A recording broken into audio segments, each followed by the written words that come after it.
You know, sometimes life is like a freshly polished bowling lane. It looks smooth, shiny, and flawless. Everyone expects you to make that perfect shot, knocking down all the pins.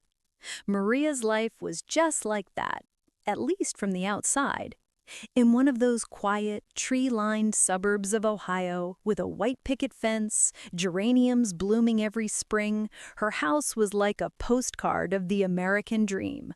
The smell of freshly brewed coffee in the mornings, the smoke from backyard BBQs on Sundays, and two cars in the garage. Everything was just as it should be.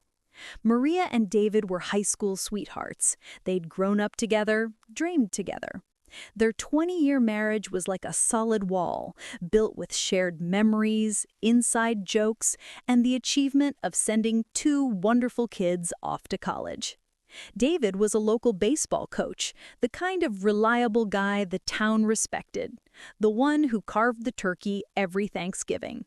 Maria, on the other hand, had dedicated her life to keeping that dream alive. Her house was always tidy, meals always warm. What I've learned is sometimes the things we put the most effort into are the ones that break most quietly. She never forgot the day she first noticed that crack. It was a regular Tuesday morning.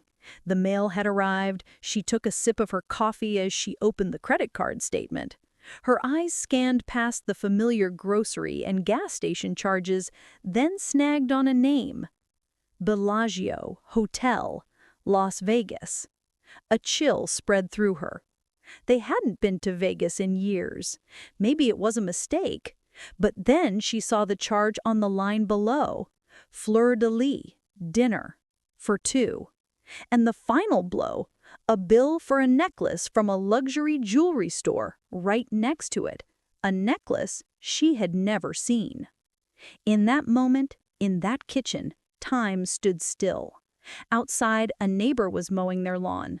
Life was flowing at its usual rhythm.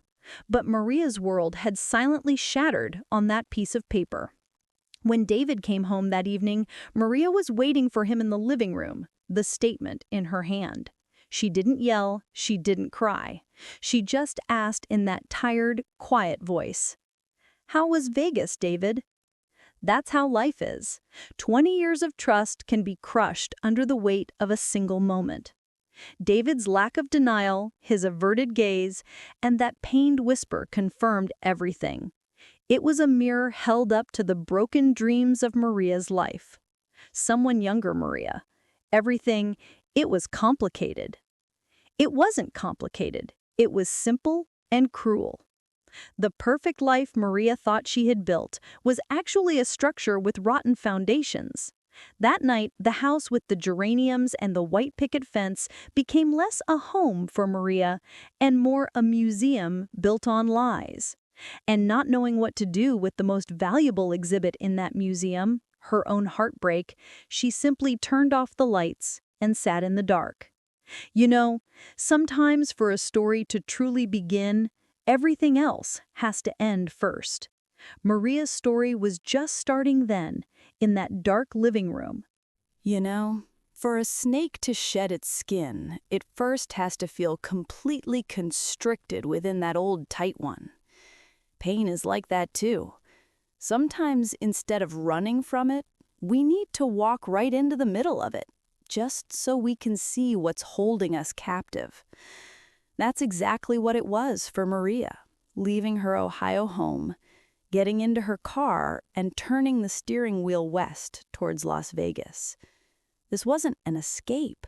It was a dangerous pilgrimage to the heart of her pain. She had to see that city with her own eyes, the city that had zeroed out her credit and stolen her dreams. She arrived in Las Vegas at night. The city was like a colossal jewel shining in the middle of the Mojave Desert, a place that never slept. It was full of lights, promises, and laughter. But for Maria, those lights only served to highlight the darkness within her. Parking her car in a hotel garage and stepping onto the famous Vegas Strip, she felt like a ghost among the joyful crowds.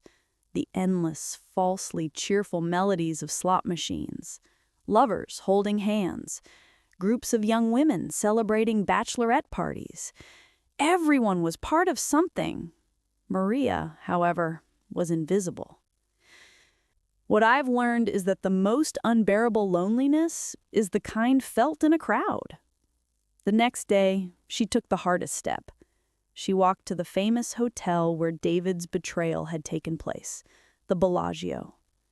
She stood beneath the opulent glass flowers in the lobby. It was mesmerizing, yes, but now every piece reminded her of a broken heart. She went outside and watched the dance of the famous fountains. As beautiful and romantic as the waters rising to the sky with the music were for others, they were equally painful for Maria. She imagined David and that younger woman standing right here, watching this spectacle. She almost heard the other woman's laughter. In that moment, the pain of betrayal became a physical ache, like a heavy stone sitting on her chest. She spent her days drinking coffee alone in a cheap diner, watching the city's fake glitter from her hotel room window. Vegas constantly screamed at her, "You can win! Your life can change!" But it was a lie. This city wasn't built on winners. It was built on the hopes of losers. And Maria had experienced the biggest loss of her life. She had lost herself. One night, she sat in front of a slot machine with a handful of tokens. In that moment, she realized this wasn't what she was looking for. These flashing lights, these noisy promises wouldn't heal her soul. They were just numbing it. That's how life is. Sometimes you think you've hit rock bottom, but in reality, your feet are just preparing to stand on firmer ground. Looking out her hotel room window, beyond the city's neon lights, she saw the silhouette of mountains in the distance, standing silently and majestically in the dark night. In that moment, amidst all the artificial light, she felt something real, a call. Those mountains weren't lying to her, weren't promising anything. They were just there, ancient, honest, and powerful. That's exactly what Maria needed, an unadulterated reality, free from pretense. And in that moment, she made her decision. She would leave this city of lights, but not for home. She would go to those mountains. You know, cities shout at you at the top of their lungs about who you should be, with billboards, shop windows, and noise. But nature whispers softly about who you are. You hear that whisper in the sound of the wind, in the thousands of years of silence of a rock. That's exactly what Maria needed, to hear. The next morning, leaving the casino's fake dawn in her rearview mirror, she drove her car towards Red Rock Canyon. As she moved away from the city, it felt as if a heavy, invisible blanket was lifting from her. Artificiality was replaced by a brutal, honest beauty. The sky was bluer, the sun felt more real. When she arrived at the canyon entrance, the view that greeted her took her breath away. Massive rock formations in rust red and burnt orange hues stretched towards the sky with millions of years of wisdom. Here, the unit of time wasn't tokens or appointments, but erosion and patience. She got out of her car and just stood there. The incessant jingle of slot machines had been replaced by the howl of the wind whistling through the rocks.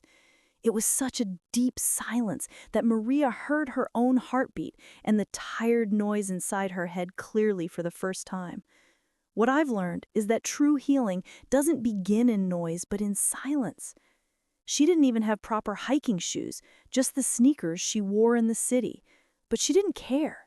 She walked to the start of a trail and instinctively began to climb. The first steps were hard. Her breath caught. Her legs burned. Her body, accustomed to the flat plains of Ohio, rebelled against this rugged terrain.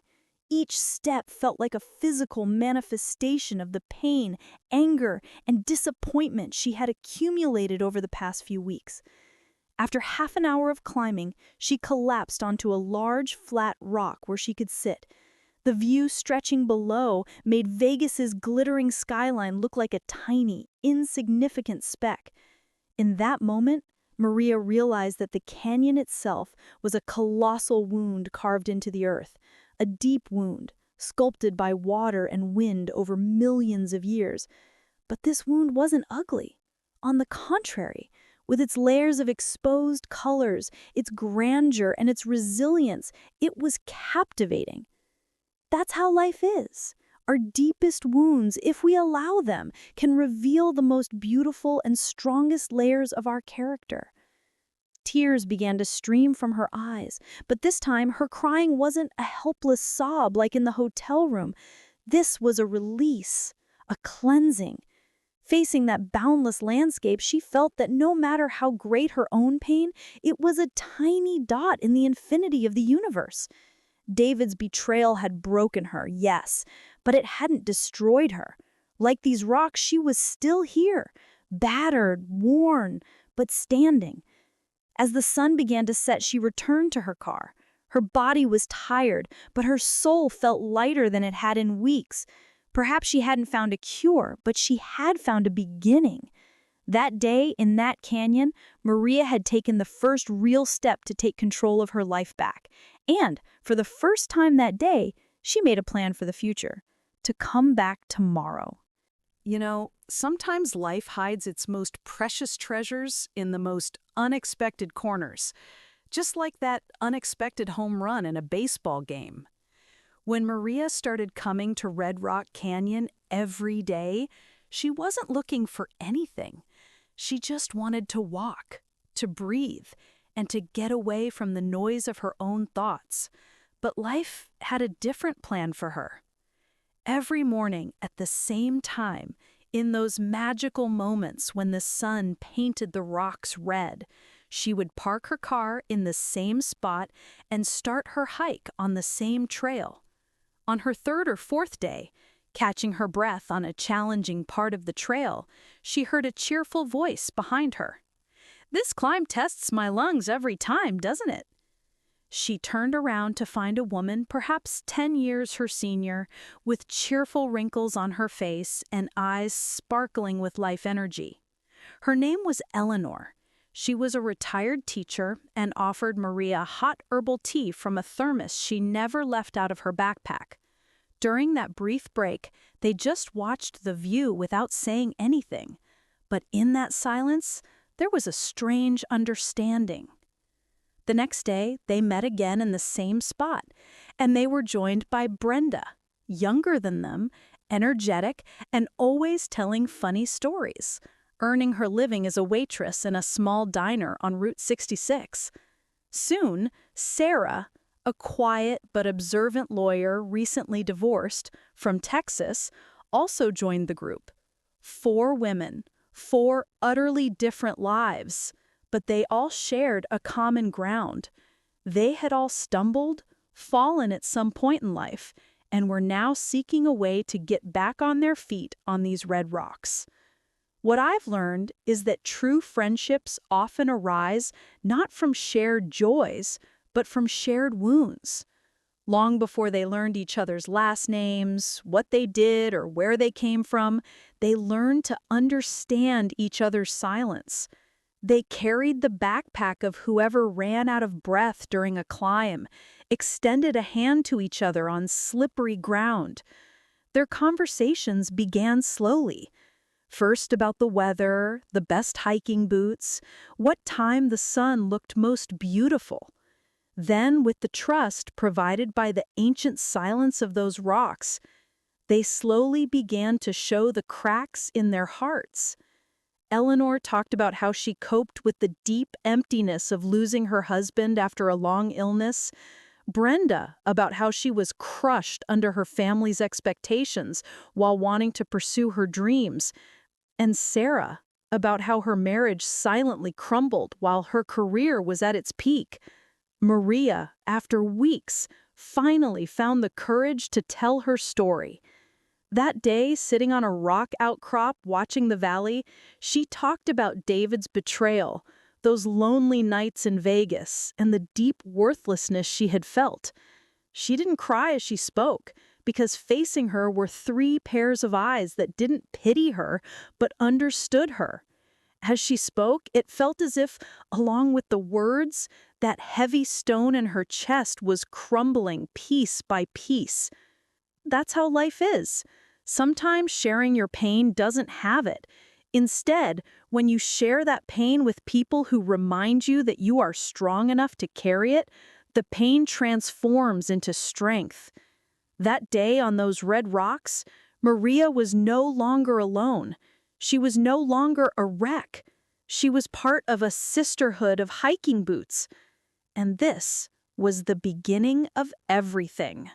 You know, there are some nights when the stars in the sky shine brighter than usual, when the crackling of the fire sounds like the most beautiful music, and the walls between hearts come tumbling down one by one. Those nights are sacred moments when the soul finds healing. The night the women gathered around a small campfire they built deep in the canyon was just such a night. The idea had come from Brenda, the most cheerful of the group. Since we're all away from our homes and those traditional Thanksgiving dinners, she had said, why don't we celebrate our own Thanksgiving right here, under the stars? Everyone embraced the idea warmly. When Thanksgiving arrived, there was no turkey or cranberry sauce. Instead, there were canned goods heated over the fire, Eleanor's herbal tea from her thermos, and marshmallows they bought from the store. But at that table, there was something you couldn't find even in the most luxurious restaurant: authenticity. As the dancing flames of the fire illuminated their faces, the conversations grew even deeper. That night, no one interrupted anyone. Everyone listened to the other's story with the respect one would give to a sacred text. Sarah, tearfully, shared something she had never mentioned before: that they had tried for years to have children, but couldn't, and that this was the deepest wound underlying the end of her marriage. Her voice trembled as she spoke, but Eleanor's and Maria's hands held hers. What I've learned is that the greatest courage isn't winning a battle, but opening your heart to others in your most vulnerable moment. When it was Maria's turn, she spoke, gazing into the embers of the fire. You know, she said softly, the betrayal itself wasn't what hurt me the most. The hardest part was realizing that the life I had dedicated 20 years to was actually a lie. I felt so foolish, so worthless, as if I had never existed. She paused, took a deep breath. This morning on my hike, I saw a cactus. Its outside was completely covered in thorns, hard and ugly, but right at its top, an incredibly beautiful, bright yellow flower was blooming through those thorns. In that moment, I thought, maybe we are like that too. Life gives us thorns, it hardens us, but that doesn't prevent a flower from blooming within us. In that moment, a magical silence fell around the fire. No one applauded, no one offered cliched words of comfort. They just looked at each other, and in those gazes, there was a deep understanding, an acceptance. That night, those 4 women were grateful not for what life had taken from them, but for what they had given to each other. That's how life is. Family isn't always built by blood. Sometimes family is a handful of strangers around a campfire opening their broken hearts to each other. On that Thanksgiving, Maria felt for the first time in her life that she belonged somewhere, not because she was someone's wife, someone's mother, or someone's neighbor, but simply because she was herself. The warmth of that fire had warmed not only her body, but also her soul, which had been cold for years. And that night, it was the first drop of water for the flower that would bloom through her thorns. You know, climbers always aim for the highest peak. But true climbers know that the real point isn't reaching the summit, but who you become during that ascent. Maria's journey was exactly like that. Climbing Turtle Head Peak, one of Red Rock Canyon's most challenging trails, was a goal she couldn't have even imagined months ago. But now, She wasn't the broken woman from Ohio. She was a daughter of these rocks. The day of the climb was clear and crisp. Eleanor, Brenda, and Sarah were with her. This wasn't just Maria's climb. It was a celebration of their shared journey. The first part of the trail was familiar, the paths they walked every day. But then the path steepened, the ground became more slippery and treacherous. There were moments when Maria stopped, breathless, and whispered, "I can't do it." It was in those moments that Eleanor's calm voice said, "Just focus on the next step, honey." Brenda's witty remark, "Think of the view from the top. We might even see those worthless diners in Vegas from there," brought a smile to Maria's face. Sarah, without saying a word, simply offered her hand. What I've learned is that when climbing the toughest slopes, what we need isn't more strength, but a hand that believes in us. In the final stretch of the climb, they were almost scrambling on all fours. Maria's muscles burned, her heart pounded against her chest. Just then, David came to mind, the man she had leaned on for 20 years whenever things got tough. But now, he wasn't there. And for the first time, Maria realized this wasn't a lack, but a freedom. She was leaning on her own strength, with support from her friends, but climbing with her own steps. And finally, she reached the summit. That moment was one of those times when words fall short. A 360-degree panorama stretched before her. On one side, Las Vegas looked like a tiny model, while on the other, the endless Mojave Desert and mountain ranges. As the wind swept through her hair, she closed her eyes. There was no longer anger within her, nor pain, only a deep sense of peace and gratitude. She was grateful to herself for not giving up, for getting up when she fell, for taking that first step and coming to this canyon. That's how life is.